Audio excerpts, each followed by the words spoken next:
এই হরিপুরের ব্রিজ পয়েন্টে গড়ে উঠেছে কমপক্ষে ৫ শতাধিক দোকানপাট। সে কারণে এখানকার কমপক্ষে ১,৫০০ মানুষের কর্মসংস্থান সৃষ্টি হয়েছে। এলাকাবাসী মনে করতেছে যে এই ভাসানী সেতু এলাকায় যখন ব্যবসায়িক জোনে পরিণত হয়ে যাবে, তখন এখানে হাজার হাজার লোকের একটা কর্মসংস্থান সৃষ্টি হয়ে যাবে। ইতিমধ্যে মৌলানা ভাসানী সেতুর দুই প্রান্তে অসংখ্য ছোট ছোট দোকানপাট, এখানে হোটেলের মুদি দোকান, এছাড়া ভ্রাম্যমান বিভিন্ন ফুচকার দোকান গড়ে উঠেছে।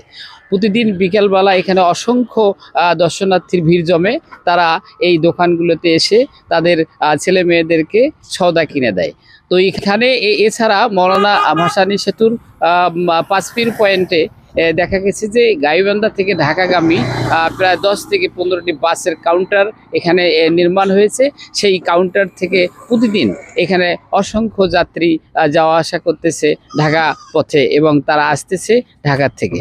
তো এখানে আমরা যেটা মনে করতেছি, আমি যেটা কথা বলেছি বিভিন্ন লোকের সঙ্গে, তারা যেটা বলেছে যে এই দোকানপাটগুলো গড়ে ওঠার কারণে অনেককে আর দিনমজুর দিতে হচ্ছে না। তারা বিভিন্ন ধরনের ছোটোখাটো ব্যবসা প্রতিষ্ঠান গড়ে তুলে সেটি দিয়ে তারা সংসার পরিচালনা করতেছে। তারা বলতেছে যে এই ভাসানী সেতু চালু হওয়ার পরে এখানে এই এলাকায় জমি জমার যে দাম ছিল সেটি ১০ গুণ হারে বৃদ্ধি পেয়েছে। বর্তমানে ভাসানী সেতু এলাকায় ১ শতক জমির দাম প্রায় ৫ লক্ষ টাকা উঠেছে। যে জমি আগে ৪,০০০ থেকে ৫,০০০ টাকা পর্যন্ত ছিল, সেই জমি এখন ১০ লক্ষ টাকা, ৫ লক্ষ টাকা শতক বিক্রি হচ্ছে। তো অনেকেই আশা করতেছে যে খুব অল্প সময়ের মধ্যে এখানে বিনোদন কেন্দ্র এবং রিসোর্ট গড়ে উঠবে।